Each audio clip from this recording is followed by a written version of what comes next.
Donc les étapes de l'affrontement entre Calogrenant et Esclados sont au nombre de 3. Vous avez sans doute remarqué que cela commence par un affrontement verbal.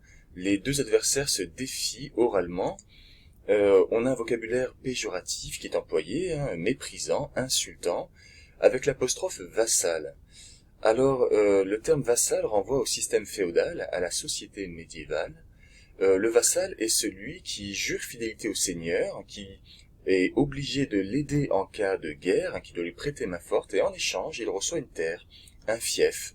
Lui-même peut découper sa terre et avoir des vassaux en dessous de lui, qui vont lui jurer fidélité, etc., etc. Le dernier vassal, celui qui en bas de la pyramide a une terre trop petite pour en donner une partie à quelqu'un qui soit en dessous de lui, s'appelle le vavasseur. Alors quand on appelle quelqu'un vassal, c'est une façon de lui rappeler qu'il est en dessous de quelqu'un d'autre, et c'est donc une forme d'insulte que vous allez souvent rencontrer dans le roman de chevalerie. Étape suivante, c'est le combat à la lance. Je vous rappelle que un combat de chevalier commence toujours par un affrontement à cheval à la lance. Ici, Esclados étant bien plus fort que Calogrenant, il n'y a pas d'affrontement à l'épée, et donc Calogrenant étant vaincu immédiatement, Esclados repart avec son cheval. C'est quelque chose que vous avez déjà vu dans le cours sur l'armement du chevalier. Alors vous notez ceci si vous n'aviez pas écrit vous-même, et vous savez comment on présente les lectures analytiques. On notera la synthèse, la conclusion sur cette feuille-là. Au recto, vous retournez votre feuille et vous la mettez format paysage. Au verso, vous allez écrire au centre de votre feuille en rouge le combat entre Yvain et Esclados, puisque c'est cela que nous allons traiter dans la lecture analytique à proprement parler. Donc vous faites cette présentation classique à laquelle vous êtes habitué, on l'a fait depuis septembre. Tout de même, quelques rappels de méthode, car je sais que c'est un exercice qui vous met en difficulté. La lecture analytique, en autonomie, c'est pas facile de se débrouiller tout seul face à un texte. Alors, pour vous donner quelques rappels de méthode, un petit peu d'aide, revenons à l'affrontement entre Calogrenant et Esclados. Si on doit s'intéresser à l'affrontement de ces deux chevaliers, à la violence du combat, on va s'intéresser à la fin du texte, Et donc, surligneur à la main, vous savez que c'est un outil indispensable quand on étudie un texte, on va chercher les éléments qui montrent comment se comportent les chevaliers, les adversaires. On pourra trouver cet élément-là: ma lance frappa son écu avec une telle violence qu'elle vola en éclats.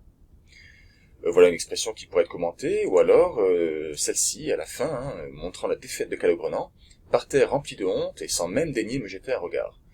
Voilà des expressions qui montrent comment se comportent les adversaires. Alors, rappel du code couleur. Vous notez en bleu ce que vous avez compris. Ma lance frappa son écu avec une telle violence qu'elle vola en éclats. Cela montre la grande force des combattants, la puissance du choc. Donc je note ça en bleu sur ma carte mentale. En vert, je vais noter la citation. En rouge, je vais essayer d'identifier un élément technique, une figure de style, un vocabulaire grammatical que je pourrais utiliser. Et ici, une telle violence qu'elle vola en éclats, nous avons clairement une hyperbole. Voilà une figure de style que vous rencontrerez souvent dans le roman de chevalerie, n'en soyez pas étonnés. Si je dois maintenant m'intéresser à la réaction des chevaliers avec ces deux dernières citations, je vais montrer que Esclados est supérieur, et il méprise son adversaire, il l'insulte, il se montre tout à fait méprisant. Alors ça, c'est ce que je note en bleu, en quelques mots. En vert, mes citations.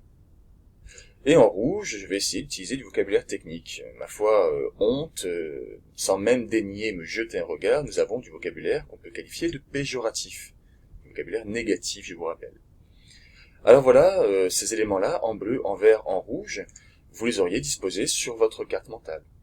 Vous faites un trait, vous écrivez en bleu ce que vous avez compris, à côté en vert la citation, dessus en rouge, le procédé technique. Voilà. Cherchez 5-6 remarques que vous puissiez faire, le maximum, faites du mieux que vous pouvez, essayez d'être précis et ne vous contentez pas d'un seul mot en bleu, ce que vous avez trop tendance à faire, expliquez clairement l'information que vous voulez partager. Bon courage!